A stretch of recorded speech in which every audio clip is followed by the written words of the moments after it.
El 22 de marzo de 2010, México despertó con una noticia que conmocionaría al país entero y se convertiría en uno de los misterios más perturbadores de la historia moderna. En una lujosa residencia de Huixquilucan, Estado de México, una niña de 4 años había desaparecido de su propia cama sin dejar rastro alguno. Lo que comenzó como la búsqueda desesperada de una menor se transformó en un enigma que desafiaría toda lógica y dividiría a una nación entera entre múltiples teorías. Este no era un caso ordinario de desaparición. Era algo que cambiaría para siempre la forma en que México entendía la realidad. El nombre de Paulette Guevara Fara se convertiría en sinónimo de uno de los misterios más impactantes del siglo XXI en América Latina. Su historia no solo capturaría la atención de millones de mexicanos, sino que se extendería por todo el mundo hispanohablante, generando debates que persisten hasta nuestros días. Durante 9 días, México vivió en vilo siguiendo cada detalle de la investigación. Los medios de comunicación ofrecieron cobertura las 24 horas del día, las redes sociales explotaron con teorías y especulaciones, y millones de personas se unieron virtualmente a la búsqueda de una pequeña niña que parecía haberse desvanecido en el aire. Pero lo que nadie podía imaginar era que el desenlace de esta historia sería aún más incomprensible que la propia desaparición. El hallazgo de Paulette el 31 de marzo de 2010 no solo conmocionaría a México, sino que plantearía preguntas que, más de una década después, siguen sin respuesta convincente. Esta es la historia de un misterio que puso a prueba la lógica, que enfrentó a las autoridades con lo inexplicable, y que demostró que a veces la realidad puede ser más extraña que cualquier ficción. Es la historia de Paulette Guevara, la niña que desapareció de su propia cama y apareció 9 días después en el mismo lugar donde la habían buscado incansablemente. Antes de continuar, es importante mencionar que esta narración tratará temas sensibles relacionados con la muerte de una menor de edad. Todo el contenido se abordará con el máximo respeto hacia la memoria de Paulette y el dolor de su familia, con un enfoque estrictamente informativo y educativo. Paulette Guevara Fara nació el 20 de febrero de 2005 en la Ciudad de México. Era la hija menor de Mauricio Guevara y Lisette Fara, una familia de origen libanés-mexicano que había logrado una posición económica acomodada en la sociedad mexicana. Los Guevara Fara residían en una elegante casa ubicada en Sierra Madre 204, en el exclusivo fraccionamiento Interlomas de Huixquilucan, Estado de México. Esta zona, conocida por albergar a familias de clase alta, se caracterizaba por sus amplias residencias, calles tranquilas y medidas de seguridad privada. Mauricio Guevara trabajaba en el sector empresarial, mientras que Lisette Fara se dedicaba principalmente al cuidado del hogar y de sus 2 hijas. La familia tenía una hermana mayor, Lisette, de 7 años, quien mantenía una relación muy cercana con Paulette a pesar de la diferencia de edad. Paulette no era una niña como las demás. Desde temprana edad, había mostrado signos de un trastorno del desarrollo que afectaba tanto su capacidad motora como su desarrollo del lenguaje. La pequeña tenía dificultades para caminar con normalidad, lo que requería el uso de aparatos ortopédicos en sus piernas. Su comunicación verbal era limitada, y necesitaba cuidados especiales constantes. A pesar de estos desafíos, quienes conocían a Paulette la describían como una niña dulce y cariñosa. Era especialmente apegada a su madre, Lisette, quien se había convertido en su cuidadora principal. La relación entre madre e hija era extraordinariamente estrecha, casi simbiótica, lo que era comprensible dada la condición especial de la pequeña. La rutina diaria de Paulette estaba cuidadosamente estructurada. Recibía terapias especializadas para su desarrollo motor y del lenguaje, tomaba medicamentos específicos para su condición, y requería supervisión constante debido a sus limitaciones físicas. Esta rutina era seguida meticulosamente por la familia y las empleadas domésticas. En la casa de los Guevara trabajaban 2 hermanas, Erika y Marta Casimiro, quienes habían estado con la familia durante varios años. Ambas conocían perfectamente las necesidades específicas de Paulette y participaban activamente en su cuidado diario. La relación entre las empleadas y la familia era de confianza mutua, especialmente cuando se trataba del bienestar de la menor. Paulette tenía sus propios hábitos y preferencias.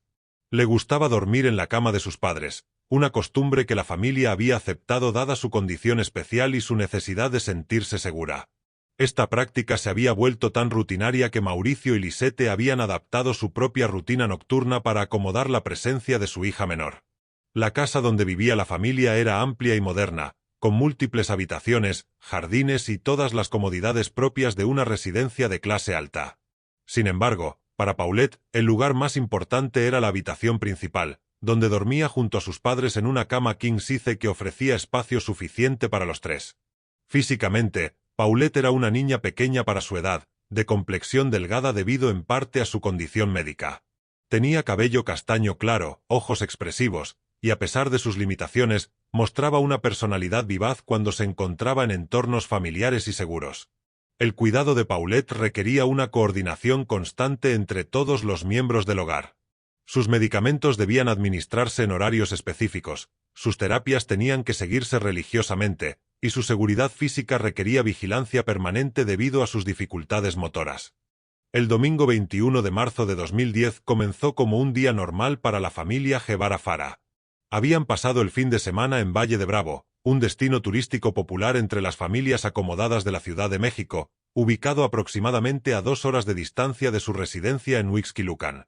El viaje a Valle de Bravo había sido relajante y familiar. Mauricio, Lisette y las dos niñas habían disfrutado de actividades al aire libre, comidas en restaurantes locales y tiempo de calidad en familia.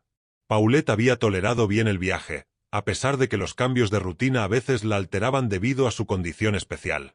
El regreso a casa se realizó durante la tarde del domingo. La familia llegó a su residencia en Sierra Madre alrededor de las 6 de la tarde, cuando el sol comenzaba a ocultarse y las temperaturas empezaban a descender. Marzo en el centro de México puede ser fresco por las noches, especialmente en zonas elevadas como Huixquilucan.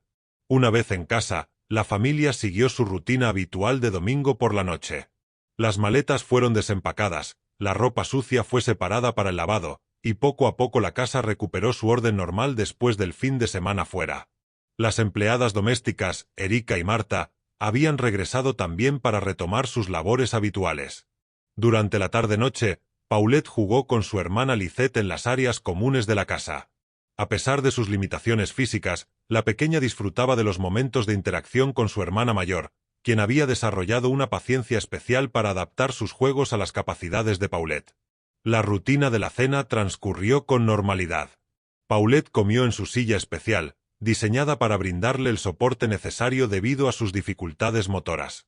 Su apetito era variable, como es común en niños con su condición, pero esa noche consumió una cantidad razonable de alimentos sin mayores complicaciones. Después de cenar, llegó el momento del baño, una actividad que requería cuidado especial debido a las limitaciones físicas de Paulette. Lisette, como era su costumbre, se encargó personalmente de bañar a su hija, asegurándose de que el agua estuviera a la temperatura adecuada y de que la niña estuviera cómoda y segura durante todo el proceso. El baño fue seguido por la administración de los medicamentos nocturnos de Paulette. Estos medicamentos eran parte de su tratamiento diario y debían tomarse a horarios específicos para mantener su efectividad. Lisette siguió meticulosamente la rutina médica, como había hecho cada noche durante años. Alrededor de las 9 de la noche, comenzó la preparación para dormir. Paulette fue vestida con su pijama habitual, un conjunto cómodo y abrigador apropiado para las temperaturas nocturnas. Sus aparatos ortopédicos fueron retirados, como era habitual durante las horas de descanso, para permitir que sus piernas descansaran durante la noche. La habitación principal de los padres fue preparada para recibir a Paulette, como ocurría todas las noches. La cama king size ofrecía espacio suficiente para que Mauricio, Lisette y la pequeña durmieran juntos cómodamente. Esta disposición se había mantenido durante años debido a la necesidad de Paulette de sentirse segura y de recibir atención inmediata si surgía alguna emergencia durante la noche. Paulette fue acostada en el lado de la cama correspondiente a su madre, entre Lisette y la pared. Esta posición le brindaba la mayor sensación de seguridad y permitía que Lisette pudiera atenderla inmediatamente si la niña se despertaba durante la noche con alguna necesidad o molestia. La rutina nocturna incluyó los cuidados habituales: verificar que Paulette estuviera cómoda, que su posición fuera segura y que tuviera todo lo necesario a su alcance. Lisette se aseguró de que la temperatura de la habitación fuera adecuada y de que no hubiera elementos que pudieran representar algún riesgo para la pequeña durante las horas de sueño. Según los testimonios posteriores, Paulette se quedó dormida sin dificultades alrededor de las 10 de la noche. Sus padres permanecieron despiertos un tiempo más, viendo televisión y conversando sobre los planes para la semana siguiente, antes de apagar las luces y entregarse al descanso. La noche transcurrió aparentemente sin incidentes. No hubo despertares nocturnos inusuales, No se escucharon ruidos extraños en la casa, y ninguno de los miembros de la familia reportó haber percibido algo fuera de lo normal durante las horas de sueño. Esta sería la última noche que la familia Guevara Fara dormiría en paz. El lunes 22 de marzo de 2010 amaneció frío y nublado en Huixquilucan. Lisette Fara despertó alrededor de las 7 de la mañana, como era su costumbre en los días laborables. Su rutina matutina siempre comenzaba verificando el estado de Paulette, pero esa mañana algo era diferente. El espacio en la cama donde había acostado a su hija la noche anterior estaba vacío. Inicialmente, Lisette no se alarmó de inmediato. Pensó que tal vez Paulette se había levantado temprano y había salido de la habitación por alguna razón. Aunque era inusual debido a las limitaciones físicas de la niña, no era completamente imposible que hubiera logrado bajarse de la cama y caminar hasta otra parte de la casa. Lisette se levantó y comenzó a buscar a Paulette en los lugares habituales: el baño de la habitación principal, la cocina donde a veces la encontraba con las empleadas domésticas, la sala de estar donde ocasionalmente jugaba por las mañanas. Sin embargo, la niña no estaba en ninguno de estos lugares. La búsqueda se intensificó gradualmente. Lisette despertó a Mauricio y juntos comenzaron a revisar sistemáticamente cada habitación de la casa. Revisaron el cuarto de Lisette, los baños adicionales, la sala de televisión, el estudio, e incluso los espacios de almacenamiento. Paulette no aparecía por ningún lado. La preocupación se transformó rápidamente en angustia cuando se dieron cuenta de que las puertas de la casa seguían cerradas con llave, tal como las habían dejado la noche anterior. Las ventanas también permanecían cerradas y con seguros activados. No había signos de que alguien hubiera entrado o salido de la residencia durante la noche. Erika y Marta, las empleadas domésticas, se unieron a la búsqueda. Ambas conocían perfectamente los rincones favoritos de Paulette y los lugares donde la niña podría haberse escondido o refugiado. Sin embargo, después de revisar meticulosamente cada espacio posible, incluidos armarios, debajo de camas y detrás de muebles, no encontraron rastro alguno de la pequeña. La situación se volvía cada vez más incomprensible. Paulette tenía limitaciones físicas significativas que hacían muy difícil que pudiera moverse por la casa sin ayuda, especialmente durante la noche y sin sus aparatos ortopédicos. Además, nunca había mostrado tendencias a deambular o a esconderse de manera prolongada. A las 8 de la mañana, después de una hora de búsqueda infructuosa, Lisette y Mauricio tomaron la decisión de llamar al número de emergencias. La llamada al 911 fue realizada por Lisette, quien con voz entrecortada reportó la desaparición de su hija de 4 años desde su propia habitación. La respuesta de las autoridades fue inmediata. Las primeras patrullas de la Policía Municipal de Huixquilucan llegaron a la residencia en Sierra Madre en menos de 15 minutos. Los oficiales comenzaron de inmediato un protocolo estándar para casos de menor desaparecido, que incluía la verificación de toda la información proporcionada por la familia. Los policías realizaron su propia búsqueda en la casa, utilizando linternas y equipos especializados para revisar espacios que la familia podría haber pasado por alto. Inspeccionaron cada habitación, cada closet, cada espacio de almacenamiento, e incluso revisaron las áreas exteriores de la propiedad, incluyendo jardines, cochera y zonas de servicio. Durante estas primeras horas, se activó el protocolo Alerta Amber, un sistema de alerta temprana para casos de niños desaparecidos. La información de Paulette fue distribuida inmediatamente a todas las corporaciones policíacas del Estado de México y de la Ciudad de México, junto con su fotografía y descripción física detallada. La búsqueda se extendió más allá de la residencia familiar. Los vecinos del fraccionamiento fueron entrevistados para determinar si alguien había visto u oído algo inusual durante la noche. Se revisaron las grabaciones de las cámaras de seguridad del fraccionamiento, aunque éstas eran limitadas y no cubrían todas las áreas. Personal especializado en búsqueda y rescate llegó al lugar durante la mañana, incluyendo unidades caninas entrenadas para localizar personas desaparecidas. Los perros recorrieron tanto el interior de la casa como los jardines y áreas circundantes, pero no detectaron ningún rastro que pudiera conducir hacia el paradero de Paulette. Mientras tanto, los medios de comunicación comenzaron a llegar al fraccionamiento. La noticia de la desaparición de una niña de 4 años desde su propia habitación era lo suficientemente inusual como para captar la atención periodística. Las primeras notas informativas aparecieron en noticieros matutinos y sitios web de noticias. Al final del primer día de búsqueda, Paulette Guevara Fara seguía desaparecida sin dejar rastro alguno. Su desaparición desde una casa cerrada, estando en la misma cama que sus padres, desafiaba toda lógica y planteaba preguntas para las cuales nadie tenía respuestas. La pesadilla para la familia Guevara Fara acababa de comenzar. La desaparición de Paulette Guevara se convirtió rápidamente en el caso más mediático de México en 2010. Lo que comenzó como una búsqueda local se transformó en un fenómeno nacional que capturaría la atención de millones de mexicanos durante los siguientes 9 días. La Procuraduría General de Justicia del Estado de México asumió el control de la investigación, designando a un equipo especializado en casos de menores desaparecidos. La presión mediática y social era inmensa desde el primer día, lo que obligó a las autoridades a movilizar recursos extraordinarios para resolver el caso. Durante los primeros días, se exploraron múltiples teorías sobre lo que podría haber ocurrido con Paulette. La teoría inicial y más obvia era la de un secuestro.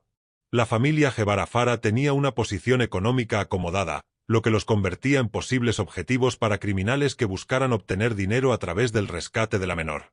Sin embargo, esta teoría presentaba problemas significativos desde el principio. No había signos de forcejeo en la casa, no se habían recibido llamadas de rescate, y la logística de sacar a una niña con limitaciones físicas de una casa cerrada sin despertar a nadie parecía extremadamente compleja. La segunda teoría que ganó fuerza fue la posibilidad de que Paulette hubiera salido de la casa por su propia cuenta.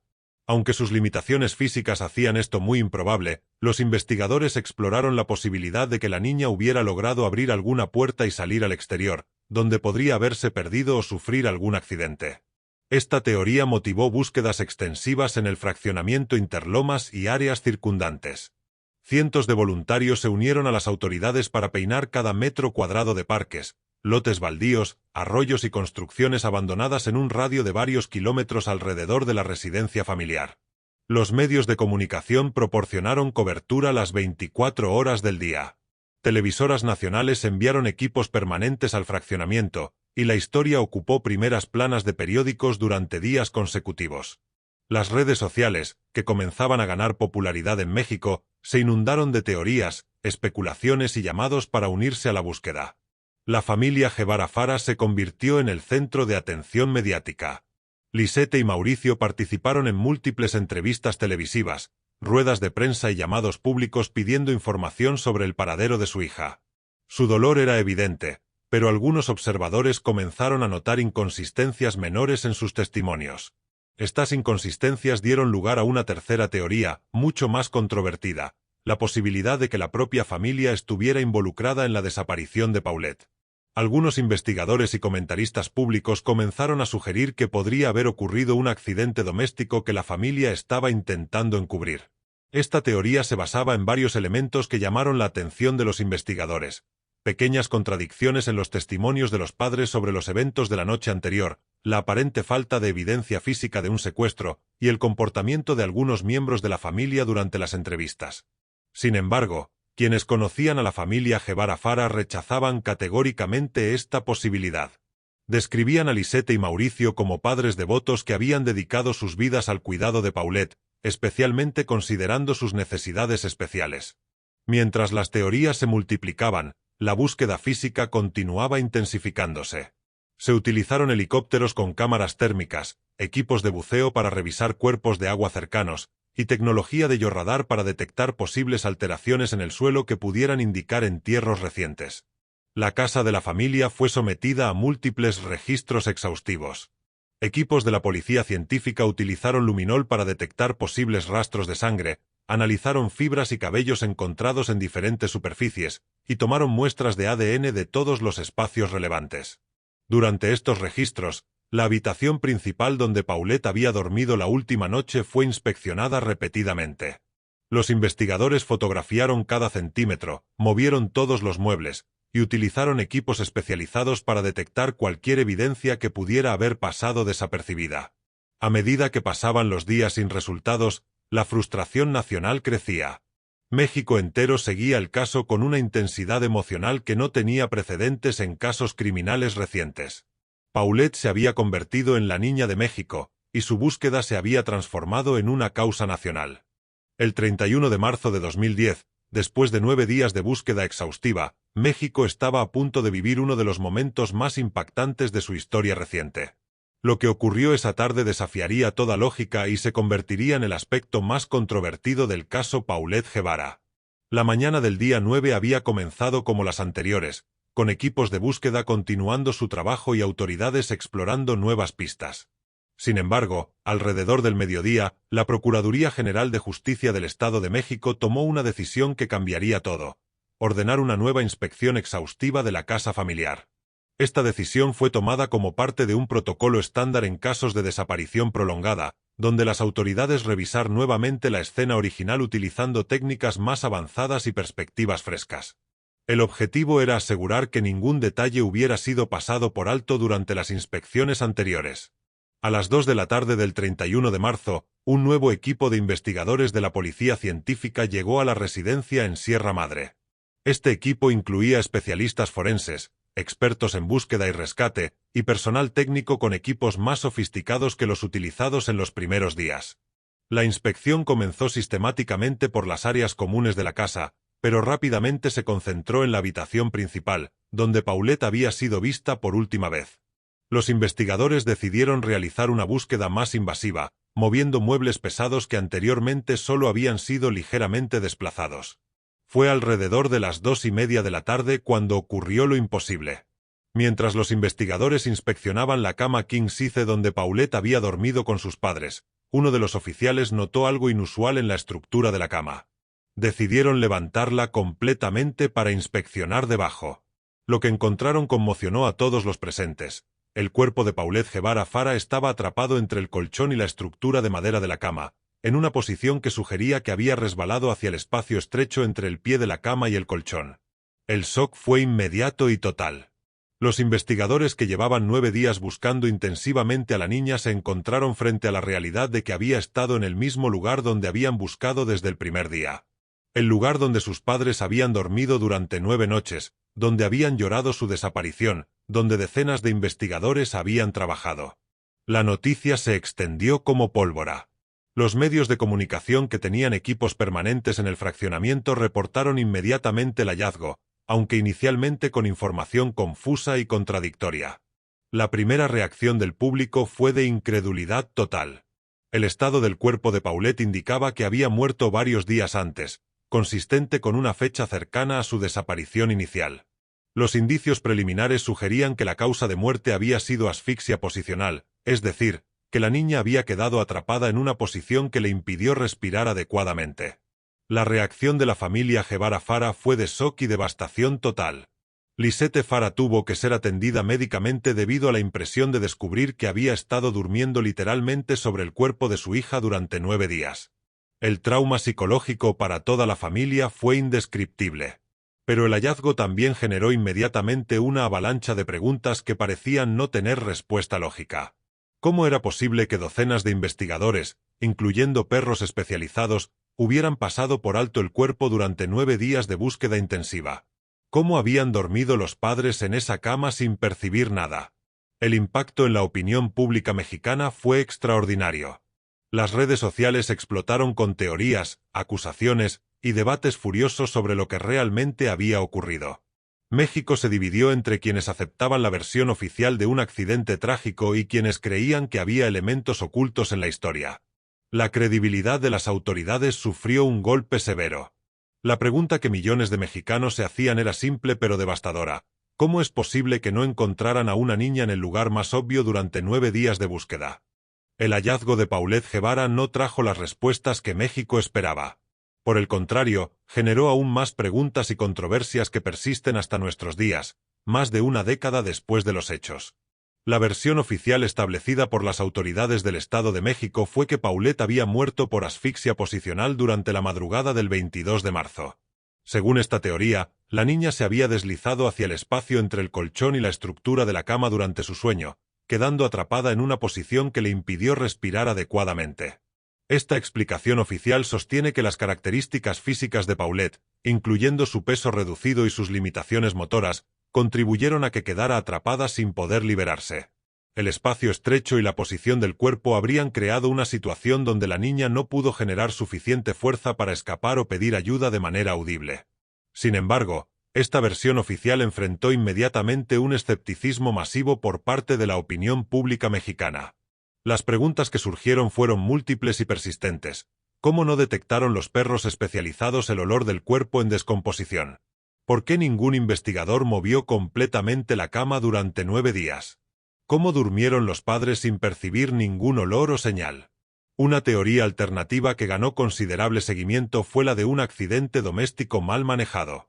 Según esta versión, Paulette habría sufrido un accidente en la casa, posiblemente una caída o golpe, y la familia habría intentado encubrir su responsabilidad colocando el cuerpo en la cama para simular un accidente natural. Los defensores de esta teoría señalaban las inconsistencias en los testimonios familiares, la aparente falta de reacción de los padres ante olores o señales del cuerpo, y la improbabilidad estadística de que tantos expertos hubieran pasado por alto evidencia tan obvia durante días. Una tercera teoría, menos popular pero igualmente controvertida, sugería negligencia institucional masiva. Según esta perspectiva, las autoridades realmente habían fallado de manera inexcusable en su búsqueda, y el hallazgo tardío era simplemente el resultado de incompetencia investigativa sin precedentes. Las teorías de conspiración también florecieron en redes sociales y foros de Internet. Algunas personas especulaban sobre encubrimientos gubernamentales, protección a la familia por su estatus socioeconómico, o incluso manipulación mediática para distraer la atención de otros problemas nacionales. El debate público se intensificó cuando algunos expertos forenses independientes cuestionaron aspectos técnicos de la investigación oficial. Señalaron inconsistencias en los tiempos de descomposición, la posición del cuerpo, y la ausencia de cierta evidencia física que debería haber estado presente en un escenario de muerte accidental. Por otro lado, los defensores de la versión oficial argumentaban que la combinación de factores únicos del caso, las características físicas de Paulette, la estructura específica de la cama, y la presión mediática sobre los investigadores había creado una situación excepcional que explicaba las aparentes contradicciones. El caso se cerró oficialmente como muerte accidental, pero México nunca llegó a un consenso sobre esta conclusión. Las encuestas de opinión mostraron durante años que una mayoría significativa de mexicanos mantenía dudas sobre la versión oficial de los eventos. La controversia se extendió más allá de las fronteras mexicanas, convirtiéndose en un tema de análisis en programas de televisión, documentales y estudios criminológicos internacionales. El caso Paulette se transformó en un símbolo de los límites de la investigación criminal y las complejidades de la verdad en casos mediáticos. El caso Paulette Guevara trasciende la tragedia personal para convertirse en un punto de inflexión en la historia moderna de México. Su impacto se extendió mucho más allá de los 9 días de búsqueda, generando cambios importantes en múltiples aspectos de la sociedad mexicana. Uno de los legados más significativos fue la transformación de los protocolos de búsqueda para menores desaparecidos. Las autoridades mexicanas implementaron nuevos procedimientos que requieren inspecciones más exhaustivas y sistemáticas en los lugares de desaparición, incluyendo la obligación de mover completamente todos los muebles y estructuras desde el primer día de investigación. El caso también marcó un hito en la relación entre medios de comunicación y casos criminales en México. Por primera vez, un caso de desaparición recibió cobertura mediática las 24 horas del día, creando un precedente que influiría en el tratamiento de casos similares en el futuro. Sin embargo, también planteó preguntas importantes sobre los límites éticos del periodismo en casos que involucran menores. En el ámbito de las redes sociales, Paulette Guevara se convirtió en el primer caso verdaderamente viral en México. La participación masiva del público a través de plataformas digitales demostró el poder de las redes para movilizar a la sociedad, pero también evidenció los peligros de la especulación descontrolada y las teorías conspirativas. Para las familias con niños con discapacidades, el caso generó una mayor conciencia sobre los riesgos específicos que enfrentan estos menores. Se desarrollaron programas de educación para padres y cuidadores sobre medidas de seguridad especiales, y se promovió la investigación sobre accidentes domésticos en población infantil vulnerable. El caso Paulette también influyó en el desarrollo de la criminología mexicana. Se convirtió en un caso de estudio obligatorio en universidades y academias policiales, utilizado para analizar tanto los aspectos técnicos de la investigación como los factores sociológicos que influyen en casos mediáticos. El impacto psicológico en la sociedad mexicana fue profundo y duradero. Paulette se convirtió en un símbolo de la fragilidad de la infancia y de la importancia de proteger a los más vulnerables. Su historia sensibilizó a millones de familias sobre los riesgos cotidianos que pueden enfrentar los menores, especialmente aquellos con necesidades especiales. Más de una década después, el nombre de Paulette Guevara sigue siendo inmediatamente reconocible para la mayoría de los mexicanos. Su caso se mantiene como uno de los misterios más debatidos en la historia del país, y continúa generando documentales, análisis y discusiones en medios de comunicación y redes sociales. La historia de Paulette Guevara Fara nos recuerda que a veces la realidad puede ser más extraña e inexplicable que cualquier ficción. Una niña de 4 años desapareció de su propia cama y apareció 9 días después en el mismo lugar, desafiando toda lógica y dividiendo a una nación entera entre múltiples versiones de la verdad. Más de 13 años después de aquellos 9 días que paralizaron a México, las preguntas persisten. ¿Fue realmente un accidente trágico como determinaron las autoridades? ¿Hubo negligencia familiar o institucional? ¿O simplemente nos enfrentamos a una combinación de circunstancias tan excepcionales que desafían nuestra comprensión? Lo que sí sabemos con certeza es que una familia perdió a su hija menor en circunstancias que nunca podrán ser completamente explicadas. Independientemente de las teorías y controversias, Paulette era una niña real, con una familia que la amaba y cuidaba, y su muerte representó una pérdida irreparable que trasciende cualquier debate público. El caso de Paulette nos enseña la importancia de estar siempre atentos a la seguridad de los menores, especialmente aquellos con necesidades especiales. Nos recuerda que los accidentes domésticos pueden ocurrir de maneras impredecibles y que la prevención debe ser siempre nuestra prioridad. También nos muestra el poder y los peligros de la era de la información. Las redes sociales pueden movilizar a millones de personas para una causa justa, pero también pueden generar especulación descontrolada que añade sufrimiento innecesario a las familias afectadas. Si este caso te ha impactado, te invito a que reflexiones sobre la importancia de proteger a los menores en tu entorno. Revisa las medidas de seguridad en tu hogar, especialmente si tienes niños pequeños o con necesidades especiales. Un simple accidente puede cambiar una vida para siempre. También te pido que compartas este contenido si crees que puede ser útil para generar conciencia sobre la seguridad infantil. La historia de Paulette no debe ser olvidada, no por el misterio que representa, sino por las lecciones que puede enseñarnos sobre la protección de nuestros niños. Si te interesa este tipo de contenido sobre casos reales tratados con rigor y respeto, suscríbete al canal y activa las notificaciones. Tu apoyo me permite seguir investigando y compartiendo historias importantes que no deben caer en el olvido. Déjame en los comentarios qué opinas sobre este caso. ¿Crees en la versión oficial o tienes dudas sobre lo que realmente ocurrió? ¿Qué medidas de seguridad consideras más importantes para proteger a los menores? Leo todos tus comentarios y me ayudan a mejorar el contenido. El misterio de Paulette Guevara puede nunca resolverse completamente, pero su memoria debe servir para recordarnos que la protección de nuestros niños es responsabilidad de todos. En un mundo lleno de peligros visibles e invisibles, la vigilancia constante y el amor incondicional son las mejores defensas que podemos ofrecer a los más vulnerables. Paulette Guevara Fara, 20 de febrero de 2005, 22 de marzo de 2010. Una niña que nos enseñó que algunas preguntas no tienen respuestas fáciles, pero que todas las vidas, sin importar cuán breves, dejan una huella imborrable en este mundo.